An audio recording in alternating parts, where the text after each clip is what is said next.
Olá, boa noite, pessoal. Já estamos começando a nossa live, aguardando a professora Eveline entrar. Olá, Iana, Luísa, sejam todos bem-vindas.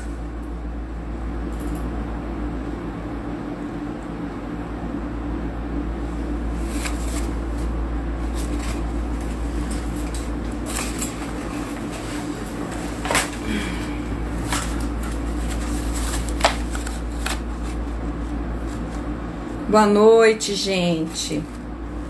Quem quiser já aproveitar, colocar alguma dúvida que tenha, já anota a dúvida aí, que hoje nós vamos falar sobre muita coisa.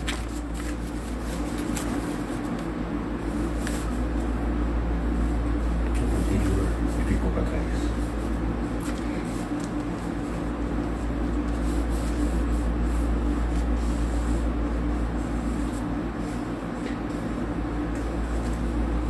Falei. Pagou já? Beleza, fechado. Conforme for, eu vou respondendo aí todos vocês. Olá, Ivo, Andy. Vamos lá, vamos lá. A professora Eveline entrou.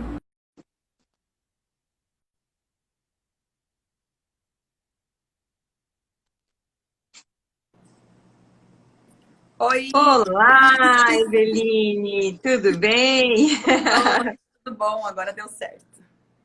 Boa noite para todos, gente. Sejam todos bem-vindos. Eu espero que eu possa responder, juntamente com a professora Eveline, todas as dúvidas de vocês hoje. Se faltar alguma, não esqueçam, vão lá no nosso direct, deixem o e-mail de vocês que nós vamos responder, ok?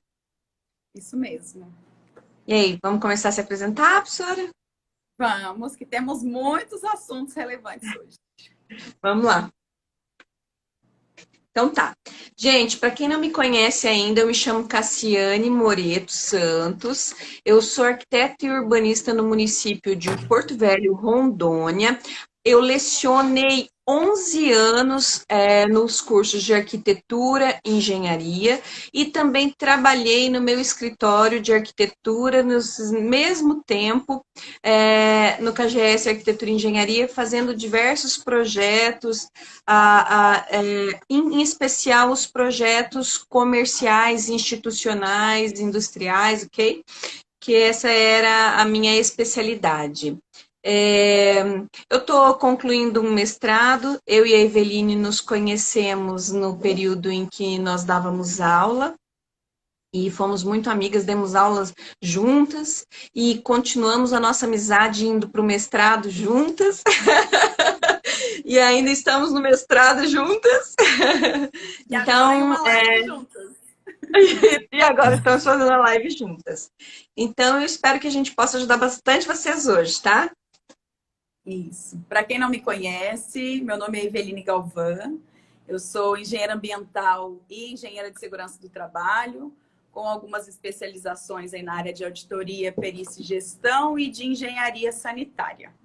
Bom, como a Cassi falou, trabalhamos juntas. Eu estive na instituição por 5 anos, no curso de arquitetura e urbanismo, com as disciplinas mais específicas relacionadas à área do meio ambiente e na área da construção civil. Trabalhamos juntas por muito tempo, em sala de aula juntas, inclusive com as turmas do ENAD, que foi super valioso para nós, e eu tenho certeza que para os acadêmicos também, trazendo essa relevância da arquitetura e da engenharia em conjunto. E estamos aí com o nosso mestrado por finalizar na área de planejamento e desenvolvimento regional. Nossa temática hoje é muito interessante. Assim, quero agradecer a todos, inicialmente, aos que estavam na live passada, de terça, aos que chegaram hoje, bem-vindos. E temos muito assunto para conversar com vocês. Bom, gente, então eu acho que a gente já esperou um minutinho, né? O que você acha? Podemos começar, professora Eveline? Podemos começar. Meu Deus do céu. Pessoal, tá me ouvindo? Tudo certinho? Sim, tudo certo.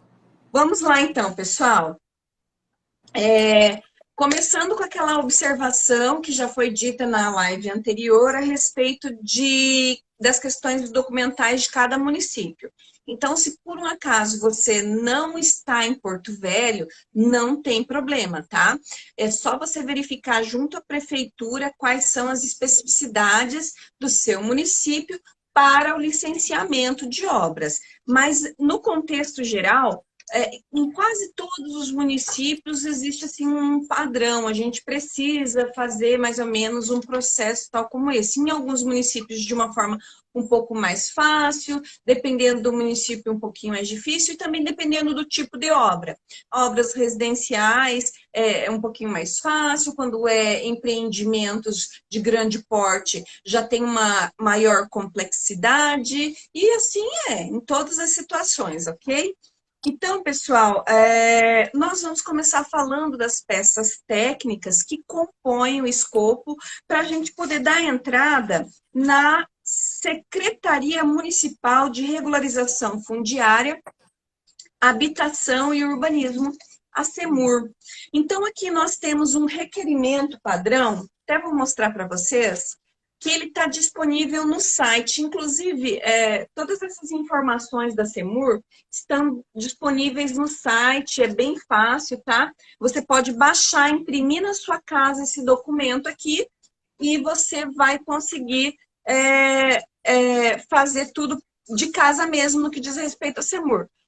Caso você não consiga encontrar, é só você chegar na secretaria que eles vão auxiliar vocês lá, ok? Muito bem. Sobre o requerimento, então. Eu já vou... Pode falar. Às vezes aqui eu fico de lado, eu já estou aproveitando para colocar para o pessoal a questão dos links, dos sites, de alguma legislação específica que às vezes fica na dúvida. De vez em quando eu fico de lado aqui porque eu estou com a internet ligada e o notebook, com o celular e o notebook. Então aí eu já lanço para o pessoal ficar esperto em qual é o link, aonde que pode entrar, que às vezes facilita para eles.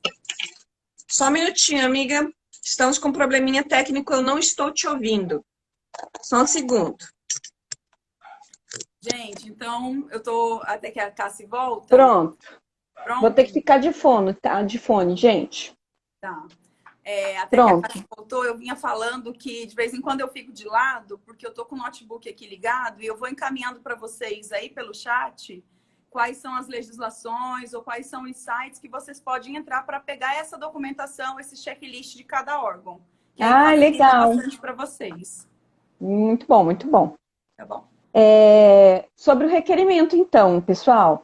Quando a gente vai preencher esse requerimento, é importante lembrar que ele é um requerimento, mas também é uma declaração, onde você afirma estar ciente de que aquele empreendimento que você está dando entrada no município, ele está de acordo com a NBR 9050 e tem outras coisas do tipo...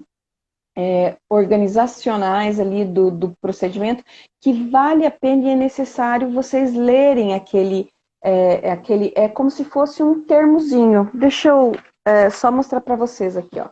É uma declaraçãozinha mesmo, essas palavrinhas miudinhas aqui, que vocês precisam ler junto com os clientes de vocês, inclusive falando sobre taxa, que existe o recolhimento das taxas de serviços, né, o INSS no final da obra, enfim, vale a pena você ler esse requerimento direitinho para orientar bem o seu cliente. E todas as vezes que nós, profissionais, orientamos bem os nossos clientes, eles se sentem satisfeitos, eles gostam...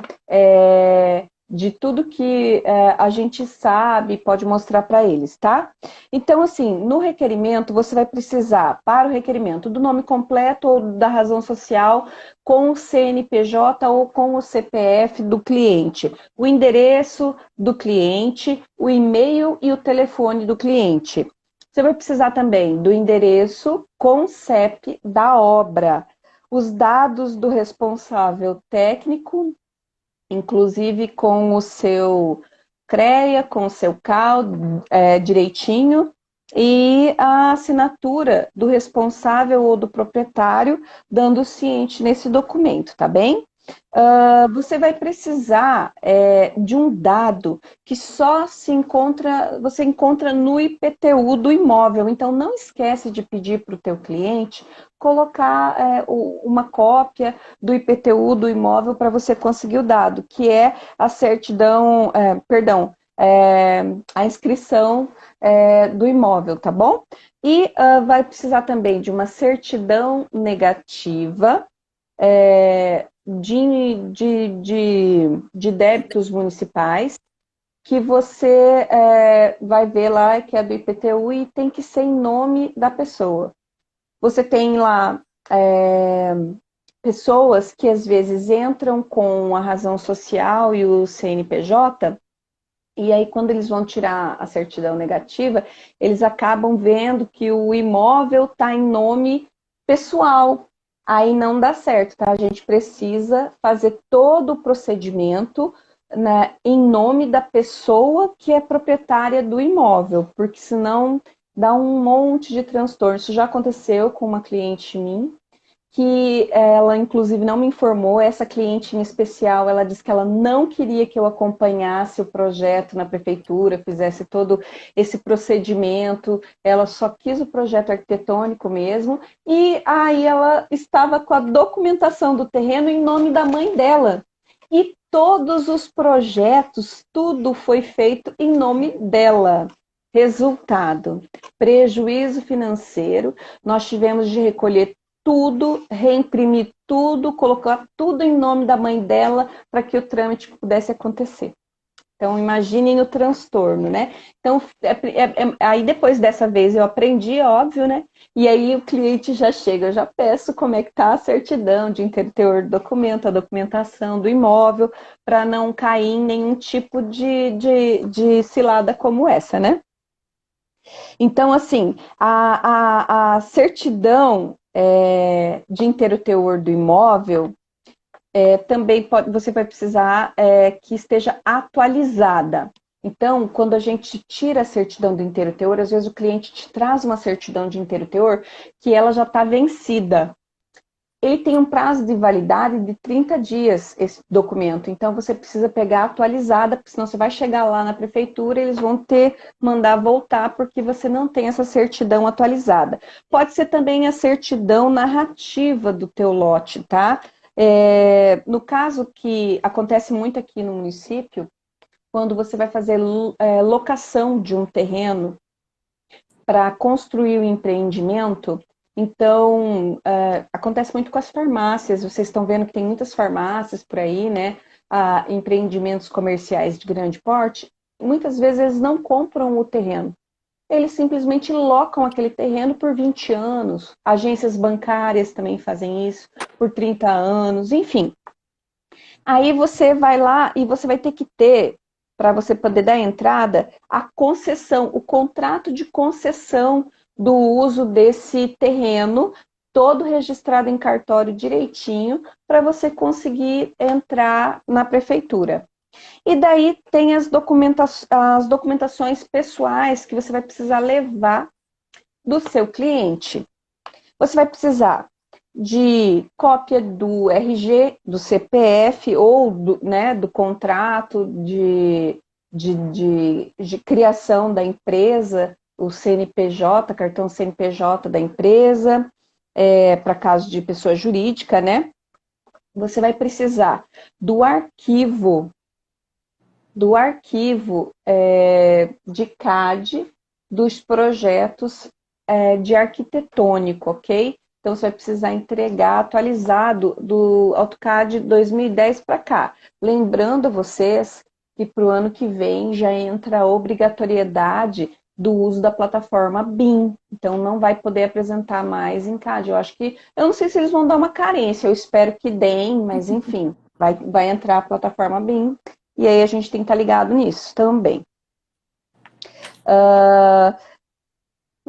Deixa eu ver aqui, mais uma coisinha. As anotações de responsabilidade técnica dos projetos complementares. Então, vocês vão precisar da anotação de responsabilidade técnica do projeto elétrico, hidráulico, estrutural, do projeto, da execução em si, do quem é que vai executar o seu projeto e também do arquitetônico. Então, são vários documentos. Então, para o caso do arquiteto, é a anotação de responsabilidade técnica junto com o CAL, retirada no CAL. E no caso dos engenheiros, você vai lá no registro de responsabilidade técnica e pede o registro de responsabilidade técnica. Claro que eu sei que se você é profissional, se você é estudante, você já sabe disso. Mas se tem aí algum interessado em regularizar o seu imóvel e não é profissional, já fique ciente destes pequenos detalhes. Inclusive de execução. Memorial descritivo da obra no modelo padrão determinado pela prefeitura. É importante falar para vocês que também existe um modelo padrão de carimbo para as pranchas dos projetos, ok? Então, nós temos lá um modelinho que você deve colocar no padrão da prefeitura para você poder fazer a entrada direitinho no seu projeto. São 3 cópias do projeto arquitetônico que você vai precisar levar para a prefeitura, 3 jogos de projeto e 3 jogos de projeto de acessibilidade. Quando a gente está recém trabalhando com o projeto, a gente acha que o projeto de acessibilidade pode estar tudo misturado ali no meio do arquitetônico, só que isso não é adequado. Então, eles estão pedindo que nós façamos uma prancha, e nessa prancha, especificamente, só para fazer os detalhes de acessibilidade, indicar todos os pontos onde você dispôs a acessibilidade de acordo com a 9050. E vamos ver aqui. Agora a gente vai entrar no que a gente precisa trazer para o licenciamento de outros órgãos, tá? Então você vai precisar da licença ambiental de instalações, de um parecer favorável ou da aprovação do seu projeto junto à Centram. Você vai precisar de um certificado de aprovação de um projeto de combate a incêndio e pânico em casos de a edificação seja maior de 750 metros quadrados ou igual ou maior em altura que 12 metros de altura. Para estabelecimentos comerciais destinados a postos de combustível, que é uma obrigatoriedade, e os derivados deste item, tá? Também instalações de GLP para algumas situações e autorização do DENIT, caso a obra esteja na faixa de domínio rodoviário, como a gente citou da última vez. Também é necessário a autorização do IPHAN, caso sua obra esteja no raio de abrangência de uma obra tombada ou se a sua obra tiver algum tipo de tombamento. Declaração de conformidade sanitária para projetos de hospitais e clínicas, que se obriga também, tá? E agora eu vou deixar a professora Eveline falar sobre a questão da SEMA, né? Começar em todos os detalhes das peças técnicas dentro da SEMA, Secretaria do Meio Ambiente. Quanta coisa, hein, que a SEMUR pede. Isso tudo e um pouco mais, né? Porque a gente sabe que tem projetos com muitas especificidades que acabam sendo levantadas outras pendências, outras exigências bem específicas, dependendo da área ou projetos complementares. Bom, na parte da SEMA, que é a Secretaria Municipal de Meio Ambiente, todo e qualquer empreendimento, mesmo sem que ele faça o licenciamento de obras, para abertura de qualquer empreendimento hoje no município de Porto Velho, nós temos mais de 5.500 quinais de atividades que são necessárias para passar pelo processo de licenciamento ambiental da SEMA. Então, o que é interessante saber? Quando a gente fala em licenciamento ambiental, nós temos as 3 etapas, né? A licença prévia, a licença de instalação e a licença de operação. Dentro dessas 3 licenças, nós temos alguns enquadramentos de atividades ou de especificação de obra, que aí nós temos a licença por declaração, a licença simplificada, a licença ambiental prévia de pequeno porte, a licença ambiental prévia de médio porte, a licença ambiental prévia de grande porte e a licença ambiental de excepcional porte. O que difere cada uma delas? São vários quesitos. O primeiro quesito é o CNAE, né, que é a atividade específica que essa empresa vai trabalhar. Depois do CNAE, ela vai estar relevante ou a área útil ou a área construída. Isso tudo vai depender de como ela estabelece dentro do decreto específico do município. Então, por exemplo, uma licença por declaração, ela vai ser de uma revenda simples, de uma banca de jornal, que vai até 250 metros quadrados, por exemplo, ou um CNAE de baixo potencial poluidor. Uma licença simplificada, ela vai de 250 a 500 metros quadrados, com CNAEs também de porte mínimo ou portes prévios. A licença prévia instalação, a licença prévia de pequeno, médio e grande porte vai depender dos CNAEs específicos e do porte de abrangência relacionado aos projetos que vão ser solicitados. E elas podem chegar até 1.000 e 1.500 metros quadrados, ou 1.000 a 1.999 metros quadrados.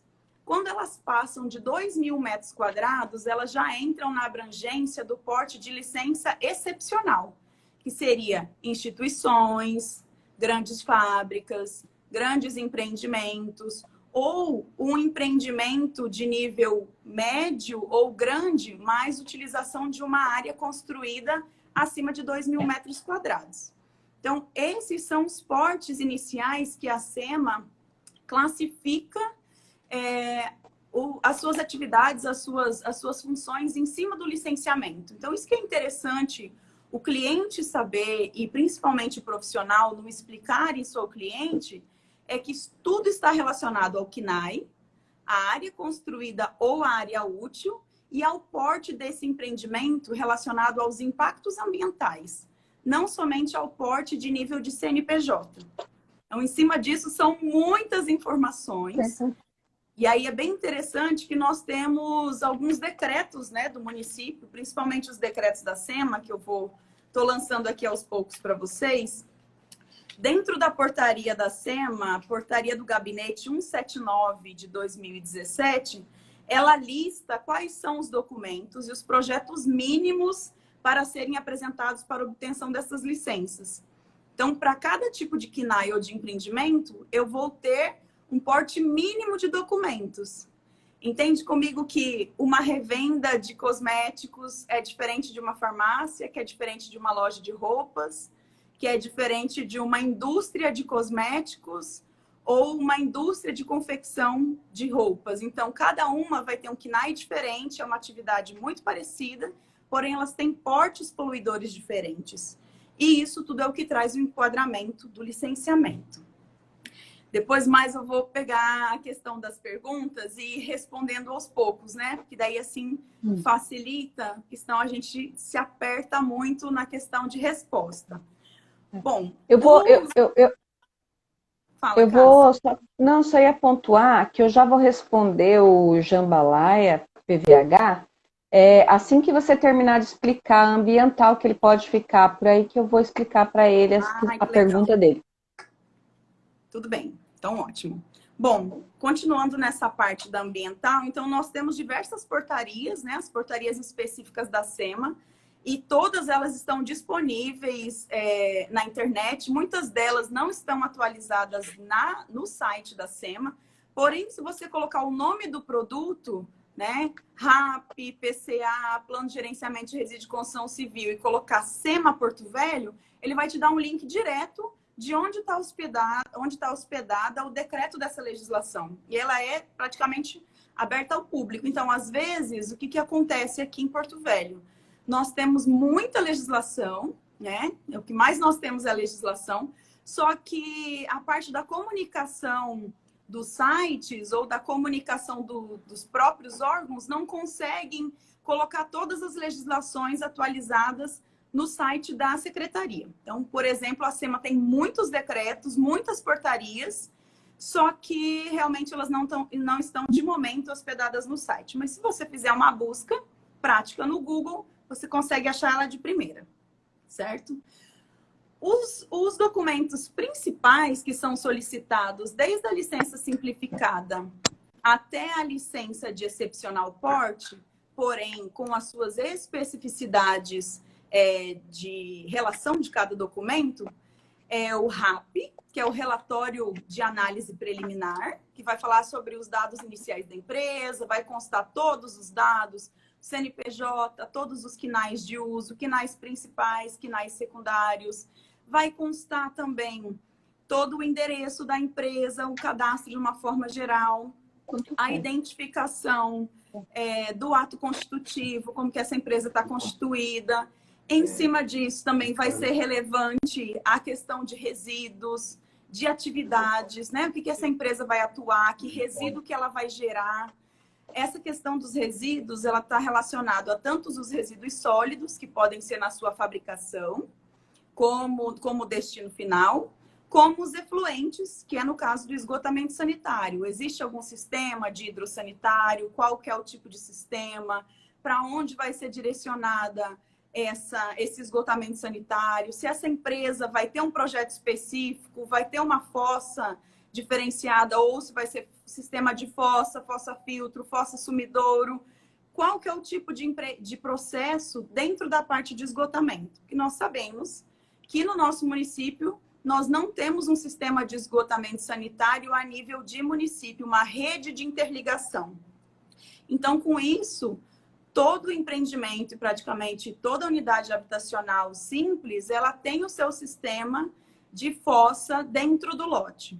Para algumas outras especificações, como condomínios, como áreas grandes de empresa, você precisa de um sistema de tratamento desse efluente específico. Ainda mais se ele tiver características na questão de metais pesados ou uma grande quantidade desse efluente, certo?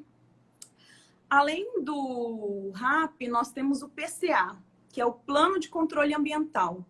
O que ele vai fazer? Ele vai levantar todas as medidas mitigadoras de problemas que isso pode acontecer dentro daquele empreendimento. Então, em relação à escavação do solo, se vai ter subsolo ou não, se vai ser uma unidade térrea. Ele vai levantar a questão do uso e ocupação desse solo, relacionado à área construída, à área permeável. Ele vai levantar também a questão da parte ambiental de impactos, se vai ter impactos ao solo, se vai ter impactos em relação à água, qual que é a geração desse resíduo de uma forma geral e como que você vai controlar ou mitigar tudo isso que essa empresa vai gerar, desde o início da sua obra até a finalização dessa obra e depois realmente ela funcionando, né? Então, o empreendimento funcionando, ele vai continuar gerando resíduos. E aí, como que esses resíduos vão ser tratados? Vai ter uma empresa especializada para recolher esse resíduo sólido? Ou esse resíduo vai ser encaminhado para a prefeitura de uma forma de recolhimento pelo município? Qual que é a quantidade de água que é gasta nesse ambiente? Esse cliente, ele tem um poço, que ele é necessário ter uma outorga pela SEDAM, que é o órgão do Estado, né, pela obrigatoriedade de lei federal, ou ele vai fazer uma contratação de ligação de água pela CAERD, né, que é a concessionária do município. Então, todas essas informações, elas entram como relevância para saber os impactos causados. E, entretanto, esses dois são os principais, né? Além disso, nós temos o plano de gerenciamento de resíduos sólidos, que ele vai relacionar todos os resíduos dentro da questão da coleta seletiva, os tipos de lixeiras, qual a quantidade de resíduos, qual que é a geração desse resíduo, para onde esse resíduo é encaminhado, se ele é reciclado, se ele passa por processo de tratamento, se ele tem alguma cooperativa que vai receber esse resíduo para dar uma destinação final adequada, ou se, em últimos casos, esse resíduo vai para o lixão da cidade. Então, o plano de gerenciamento de resíduos, né, dentro do CONAMA 307 e 275, ele traz essa relevância. Além disso, é importante comentar, Eve, também, que se o teu empreendimento vai levar o resíduo para algum lixão, eles estão solicitando do cliente, e muito cliente acaba não se atentando a este detalhe, a nota fiscal que comprova que você está realmente destinando esse resíduo para X empresa, e essa empresa tem que estar, né, regularizada, regular direitinho com o meio ambiente também. Essa nota é chamada NTR, que é a nota de transporte de resíduo. Então, esse resíduo, quando a gente fala do plano de gerenciamento de resíduos da construção civil, que ele vai em cima do CONAMA 307, do CONAMA 275, 275 relacionado à coleta seletiva e todos os padrões de classificação de lixeiras. E o CONAMA 307, ele vem específico falando sobre o resíduo de construção civil. Qual que é a quantidade, qual que é a geração, se eu vou fazer uma triagem, um gerenciamento desse resíduo, se eu tenho uma empresa contratada para retirar esse resíduo, para onde esse resíduo vai, se ele tem um contrato específico com uma empresa terceirizada que vai fazer a reutilização desse resíduo. Como hoje nós temos em Porto Velho, é interessante frisar isso, 2 empresas específicas que fazem a reutilização desse resíduo como agregado reciclado, que é o quê? Beneficiar esse resíduo da construção civil e transformar ele em um novo resíduo que pode ser utilizado, como a pedra reciclada, areia reciclada e outros produtos mais simples que te dão uma diferença de até 30% no valor de uma pedra natural, de uma areia natural. Com fins específicos, claro, a gente tem que frisar que isso não pode ser a fins estruturais, né? Ele só pode ser fins que não sejam estruturais, ou áreas de galeria, meio-fio, área de drenagem, para que você não tenha aquele problema de impacto dentro das normas de pressão e tudo mais que é relacionado ao concreto, mas que isso é necessário ser feito. Então, essa empresa, ela vai, no final, te dar um certificado de destinação desse resíduo, para onde esse resíduo foi encaminhado, o que aconteceu com ele, se ele foi destinado de forma correta, porque dentro desse processo, o cliente, ele é responsável por tudo que acontece. Tanto o cliente como o responsável técnico, eles têm a responsabilidade de todo o resíduo que é gerado, de tudo que acontece nesse processo, aonde muitas das vezes, no final, pode ser levado uma situação de multa, pode ser levado um ato administrativo relacionado ao seu conselho. Isso é interessante a gente frisar nessa área. É isso mesmo. Bom, gente, e eu acho que agora a gente vai partir para a Centram. É isso mesmo, professora Eveline? Isso. Então, quanto à Centram, também existem vários procedimentos. Como vocês sabem, lá na CEMUR, você pode dar entrada no empreendimento de reforma e ampliação, no empreendimento de regularização de obra, no empreendimento, enfim, a todos aqueles empreendimentos que já foram citados no que diz respeito a CEMUR, tá? Eu queria dar um parêntese aqui só para responder o Jambalaya, PVH, que ele fala assim, como faço para conseguir a licença de obra de reforma sem aumento de área? Jambalaya, se você tiver aí ainda a cena, mas de qualquer forma, é importante vocês terem ciência de que se vocês não estiverem quebrando nada na casa, se vocês não estiverem fazendo nada aparente e visível para o lado externo, você tem o direito de fazer tudo direitinho, só que você vai precisar da anotação de responsabilidade técnica ou o registro de responsabilidade técnica. Porque se um fiscal chegar na tua casa, porque você está com um montinho de areia na frente do seu lote, você vai precisar apresentar para ele que você está fazendo só o reboco de uma parede que deu uma infiltração, por exemplo, ou você está refazendo o piso da sua casa, e que isso não implica numa aprovação ou numa licença de obras especificamente. Então, simples reformas, elas dispensam o licenciamento de obras. Só que, se vocês forem ganhar qualquer metro quadrado nessa obra, vocês precisarão sim da entrada porque a ampliação, ela realmente mexe no cadastro único e vocês precisam estar informando a prefeitura. Agora, se vocês estão demolindo parte interna para rever o layout da obra, vocês vão precisar do licenciamento ambiental, informando a demolição por questão dos resíduos. É isso mesmo, professora Isso Eveline? mesmo. Tanto Pois para é. o demolição como para o resíduo de construção, certo? Então, a gente não tem como fugir dessa questão da ambiental. E lembrando que foi falado ontem, tem pessoas que vão reformar e aí elas querem tirar uma árvore que está na frente de casa, querem tirar uma árvore que está lá no fundo, nos fundos de casa. É muito importante ter bastante cuidado, contratar empresas que façam isso de forma segura, mas também vocês vão ter que informar a Secretaria de Meio Ambiente e fazer lá uma solicitação de erradicação de árvores, e tem lá toda uma série de regras para vocês cumprirem, tá?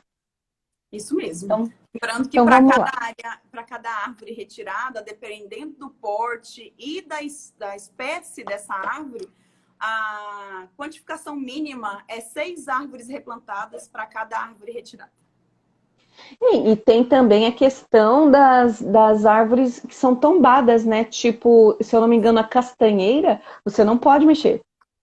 A castanheira Eu. tem situações bem específicas e uma legislação específica sobre isso, principalmente, nós temos um decreto sobre a erradicação de ficus, né?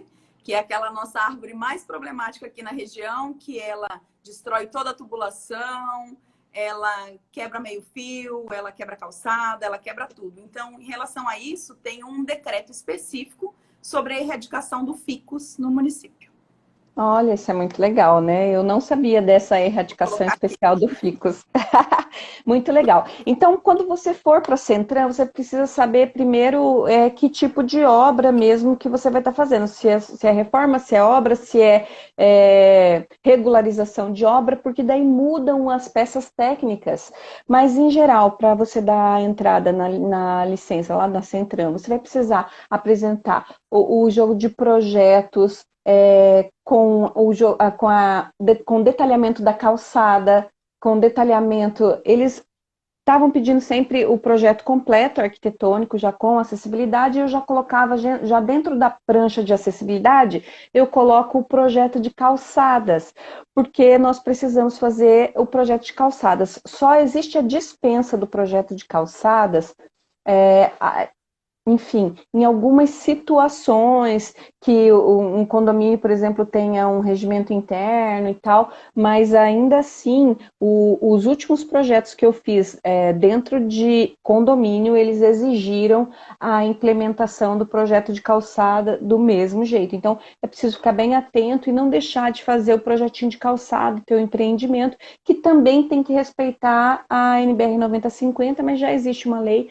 dentro do nosso município, que é específica para as calçadas, mas essa lei ela também tem nacional, e é uma coisa assim que a gente tem que levar em consideração, tá? Então, se a obra for uma obra de regularização, ela tem algumas situações diferentes. Você vai precisar ir até a obra, fazer um levantamento fotográfico daquela obra, você vai ter que fazer um levantamento de toda a obra, vai ter que digitalizar toda aquela obra, vai ter que fazer a entrada na Centram com o projeto completinho, e aí eles vão ver se está tudo de acordo, se não vai precisar de nenhum tipo de compensação, principalmente quando os empreendimentos são comerciais e de grande porte, você precisa fazer compensações ali para que aquele projeto ele seja aprovado. Então, essas compensações, elas implicam em melhorias para a cidade mesmo, tá? Por exemplo, consertar sinais, semáforo de trânsito, colocação de placas, rebaixamento, fazer rampas, piso tátil no entorno do empreendimento, enfim, tudo aquilo que venha a contribuir com o município ali em algumas situações, tá? E para a entrada inicial, assim, de um projeto normal, nós precisamos de um orçamento. Para a Centram, ela exige o jogo de projetos ela exige o orçamento, ela exige o memorial, então você precisa ter um orçamento do projeto que você está dando entrada lá na Centram e também a questão das RTs, tá bom? É isso que a gente precisa basicamente para a Centram, ficar só atento à questão das compensações, na questão de se é uma obra a ser regularizada, que daí tem uma série de relatórios a mais, e na situação de empreendimentos novos, essa questão desse orçamento, que é bem importante, tá bom? Agora a gente pode passar para o Corpo de Bombeiros. Isso mesmo. Estou colocando aqui para vocês que, assim, eu acho que fica bem prático, até para quem não é do assunto ou ficou interessado em qual é a legislação ou se aprofundar. Eu vi que aqui em cima um dos colegas, o Arquibim, né, nos parabenizou pela questão de falar muito sobre a questão dos resíduos de construção civil. É uma área muito falada hoje na nossa cidade, onde nós temos uma problemática muito grande quanto a isso, mas já temos soluções que estão sendo desenvolvidas e tomadas sobre o assunto.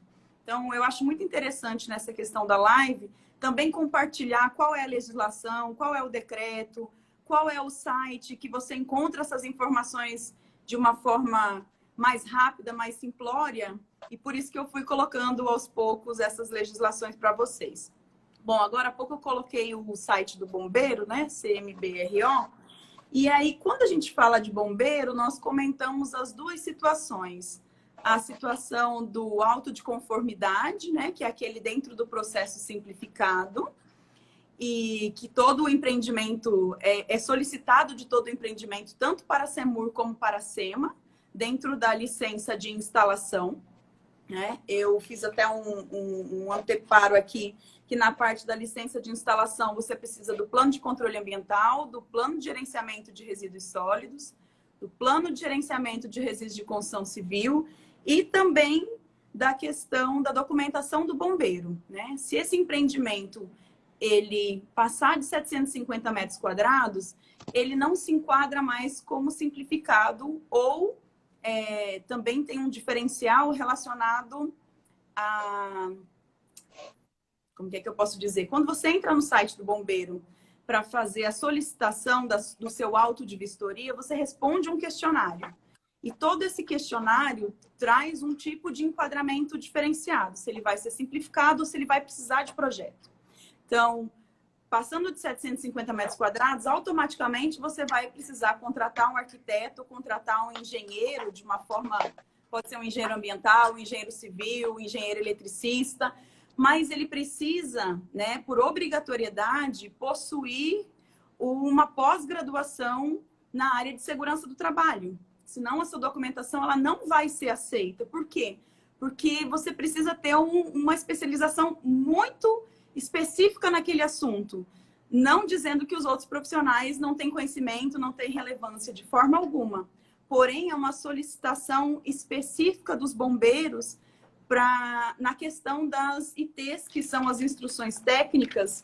Numa forma geral, nós temos 44, né? Então, assim, para quem tem bastante interesse no assunto, é interessante entrar no site do bombeiro, procurar as instruções técnicas, abrir cada uma delas. Temos a instrução de placa, de iluminação, a de evento temporário, a de extintores, de hidrante. Então, para cada item que vai ser necessário dentro do projeto PPCIP, como é chamado, que é proteção de combate a incêndio e pânico, você vai precisar abrir cada norma dessa, verificar todos os enquadramentos, tabelas, direcionamentos, para começar a montar o projeto, né? Muitas das vezes, o profissional que não conhece do assunto ou nunca fez, acha que é só o projeto desenhado.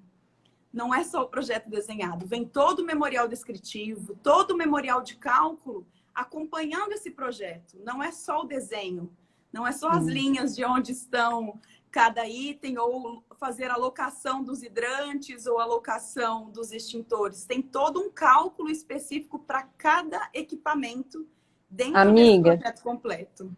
Deixa eu fazer um parêntese só.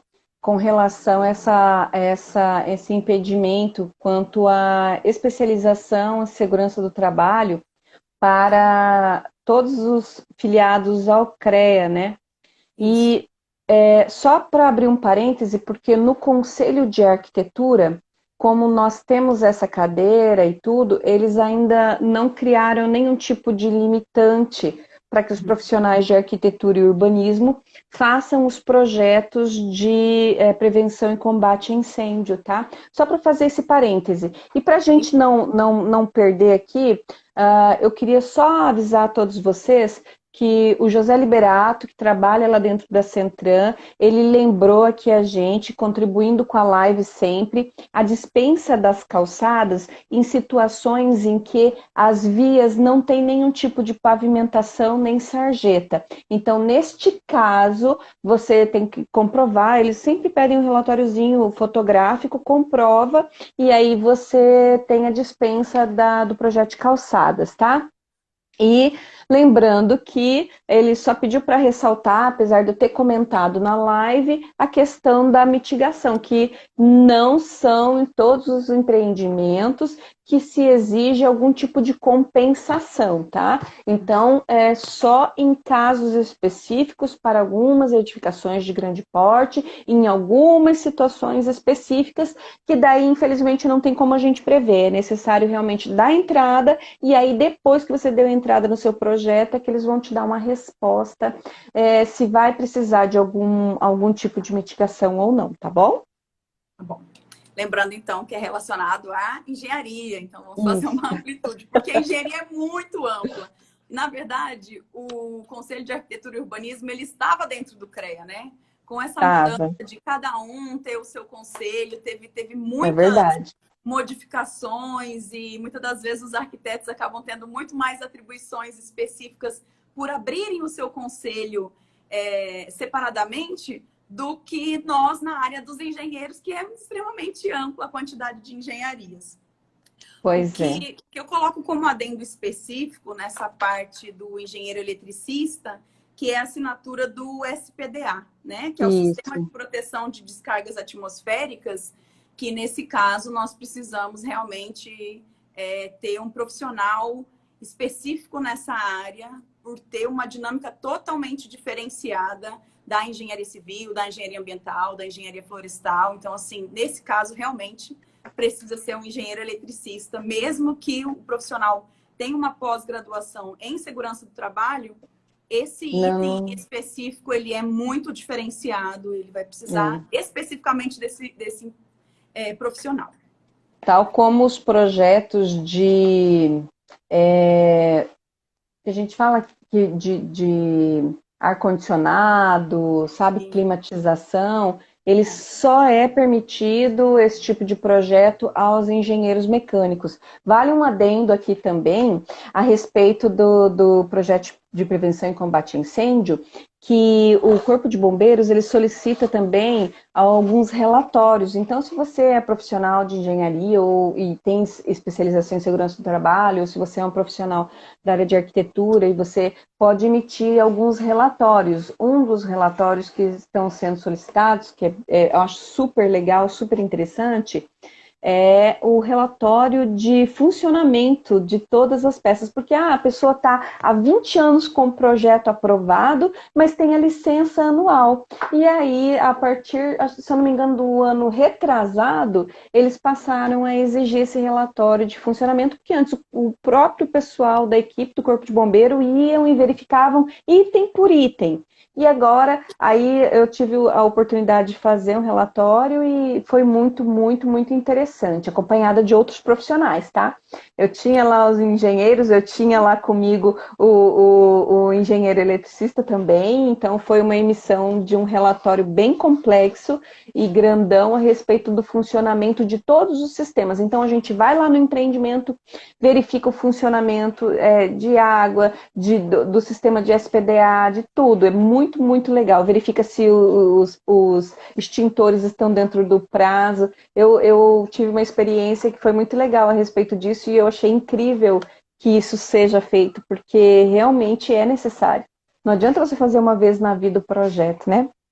Mais alguma colocação sobre prevenção e combate a incêndio, amiga? Porque nós estamos com o tempo 10 minutinhos. Pois é. Vou fazer o último adendo, quando você falou do laudo, o anexo R, que ele fala sobre o laudo de funcionalidade.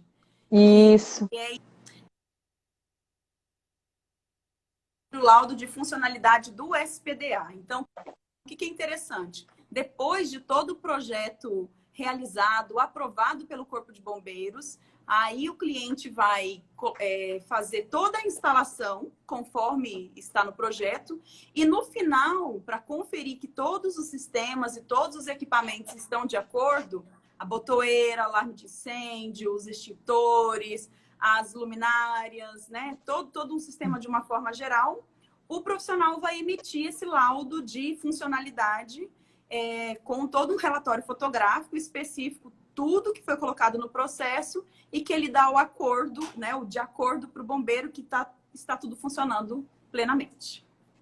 Pede a notinha fiscal também dos extintores, tá, gente? Todos os produtos, não somente dos extintores. Isso mesmo, de todos os produtos que eles têm um período de validade, né? Então, eles pedem mesmo. Então, é bom ficar atentos a isso. E depois... Diga. Só mais uma. Que esse laudo de funcionalidade, ele tem a validade de 1 ano. Então, a cada ano, o profissional precisa tem que renovar. fazer esse laudo e apresentar esse laudo físico, né, impresso lá no bombeiro para ficar na pasta do cliente como a consequência desse funcionamento do projeto. Isso, muito, muito, muito legal. Aí, como se não bastasse, a gente já passou por todos esses órgãos, fazendo todos esses processos.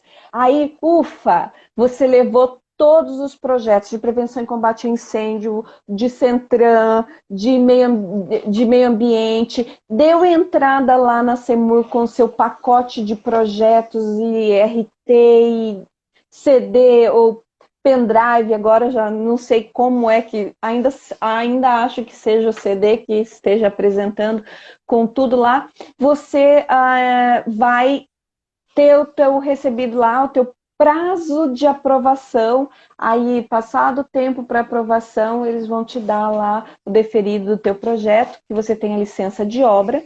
A sua licença de obra ela é válida por 1 ano, e aí se nesse 1 ano você não começar a construir, você vai perder aquele seu licenciamento, tá, gente? Então tem que ficar ligado nisso. Tem que começar 1 ano. Aí se você começou a construir em 1 ano, você tem que ter o prazo estendido para 2 anos, que ele pode ser ampliado, e aí em situações especiais a obra ela tem direito de durar até 5 anos. E em situações mais especiais ainda, onde a pessoa comprove um motivo justificável para o alongamento dessa obra, se estuda a possibilidade de atrasar mais a obra, mas são situações especiais e situações especiais, cada uma deve ser verificada junto à secretaria para que você não tenha problema. Mas não acabou. Você está com a sua licença de obra, aí você vai recolher as taxas, e é na CENFAZ, na Secretaria de Fazenda, que você vai fazer isso. Então você vai lá, o cliente vai precisar tanto da SEMA, um laudo de conclusão da obra, como da... É isso mesmo, Eveline? Na SEMA, na verdade, toda a parte de taxas, você vai emitir ao longo do encaminhamento dessas pendências no sistema, e a licença ambiental ela só sai se você tiver com todas as taxas pagas e todas as pendências concluídas. Mas esse foi um outro, Eve, esse foi assim, ó, eu terminei a obra e aí foi solicitado ok, a obra está ok, está de acordo com o que foi feito. Foi solicitado tanto para a SEMA como para a CENTRAN, eu acho que só um fechamento, finalização. Eu acho que é isso. Relatório de conclusão de obra, só isso que a gente tem que levar lá para a SEMA. E aí na CENTRAN a gente tem que levar o relatório de conclusão também, que é o responsável técnico que assina, e aí entrega na CENTRAN. Aí você pega esses relatórios de conclusão, finaliza na CENFAZ, CEMUR, CENTRAN, Ambiente, CENFAZ, recolhe as taxas e aí sim você pode dar conclusão com o seu ABITSE. E acabamos, é isso. Isso mesmo. Muitos itens, né? Se a gente entrasse muito aprofundado, não daria tempo, realmente. Nós temos 4 minutinhos aí para conclusão da nossa live, né? Então, eu espero que a gente fez muito resumido, muito rápido, né, Eve, para que a gente pudesse realmente trazer um pouco de tudo isso para vocês, mas realmente é algo que precisa ser estudado. Vocês vão ter que pegar as normas, olhar, ler tudo, verificar direitinho, né? E eu queria contar para vocês que dentro de uns 2 dias eu já estarei disponibilizando essa segunda live lá no canal do YouTube Descomplica Arquitetura, com a descrição de tudo que nós falamos com vocês. Então vai ser uma mão na roda para ajudar vocês, direcionar vocês aí, e eu espero realmente que isso faça diferença na vida de vocês, porque quando eu comecei minha vida profissional, eu tive que me lascar atrás de todas as informações sozinha, e ó, foi ralado, viu? Então eu acho que isso é um presentaço para todo mundo. Sim. É muito difícil realmente a gente ter um direcionamento adequado dos processos, dos documentos, da legislação no geral. É muito difícil quem compartilhe isso. Eu acredito que nós estamos aqui para compartilhar informação, trazer um diferencial para todos, né? Que todo mundo se ajude. Isso mesmo. Gente, e para quem ainda não sabe, eu tenho o canal Descomplica Arquitetura, que é um canal que eu construí para ajudar todos os estudantes interessados em arquitetura, construção, engenharia, enfim, de modo geral, e onde eu estou disponibilizando muito conteúdo. Todos os meses tem conteúdo para vocês lá. Nessa pandemia deu uma atrasada, mas é semanalmente que eu posto vídeos. Então vale a pena vocês conhecerem o canal, se inscrevam para poder receber as notificações de todos os novos vídeos que vão aparecendo lá. E se puderem aí participar das nossas próximas lives, né, professora Eveline, sempre com conteúdo de bastante relevância para vocês, tá? Vocês podem, inclusive, nos pedir conteúdos, enfim. Isso. Né? Eu acho assim, que é bem interessante que quem participou da live traga um direcionamento para novas lives, dúvidas. Diga o que vocês acharam pra gente, né? Se vocês gostaram, se foi legal, se atendeu às necessidades de vocês, manda um direct. No mais, eu acho que é isso, né, Eve? Eu queria deixar aí o meu muito boa noite para todos. Obrigada pela paciência de estarem conosco, de participarem. Foi maravilhoso poder estar aqui dividindo um pouquinho do que a gente sabe com vocês. Nós não somos perfeitas, erramos, às vezes ainda há alguma coisinha que fica para trás, mas foi com carinho, tá bom? Com certeza. Obrigada a todos por participarem. Boa noite. Até a próxima. Uma boa noite. Tchau.